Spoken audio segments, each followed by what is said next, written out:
স্বার্থ ছাড়া যুক্তরাষ্ট্র কোনো যুদ্ধে হস্তক্ষেপ করবে না। ভারত পাকিস্তানের মধ্যে চলমান উত্তেজনায় হস্তক্ষেপ না করার ইঙ্গিত দিয়ে মার্কিন ভাইস প্রেসিডেন্ট জেডি ভ্যান্স এ মন্তব্য করেছেন। ফক্স নিউজকে দেওয়া এক সাক্ষাৎকারে তিনি বলেন, আমরা দুদেশের মধ্যে যুদ্ধে হস্তক্ষেপ করতে পারি না, তবে যুক্তরাষ্ট্র কূটনীতির পথ বেছে নিতে পারে।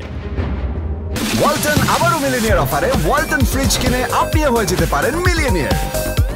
মিলিনিয়ার ছড়াছড়ি দেশ জুড়ে, এটা শুধু ওয়ালটনই পারে।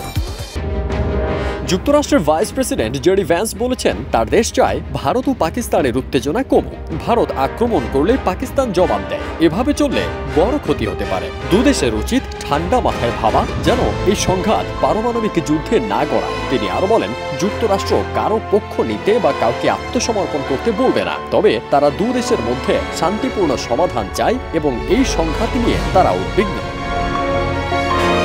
পাকিস্তানের প্রধানমন্ত্রী শাহবাজ শরীফের সঙ্গে ফোনে কথা বলেছেন মার্কিন পররাষ্ট্রমন্ত্রী মার্ক রুবিও। এ সময় তিনি রুবিওকে জানান, আত্মরক্ষায় পদক্ষেপ নেওয়ার অধিকার পাকিস্তানের রয়েছে। ভারতের হামলা পাকিস্তানের সার্বভৌমত্ব ও আঞ্চলিক অখণ্ডতা লঙ্ঘন করেছে, একই সঙ্গে দক্ষিণ এশিয়া অঞ্চলে শান্তি ও স্থিতিশীলতাকে মারাত্মকভাবে বিপন্ন করেছে। রুবিও বলেছেন, যুক্তরাষ্ট্র দক্ষিণ এশিয়ার পরিস্থিতি নিবিড়ভাবে পর্যবেক্ষণ করছে, কারণ তারা এই অঞ্চলে শান্তি ও স্থিতিশীলতা প্রতিষ্ঠায় প্রতিশ্রুতিবদ্ধ। এজন্য তিনি উত্তেজনা কমাতে পাকিস্তান ও ভারত উভয়েরই ঘনিষ্ঠভাবে কাজ করার প্রয়োজনীয়তার উপর জোর দেন।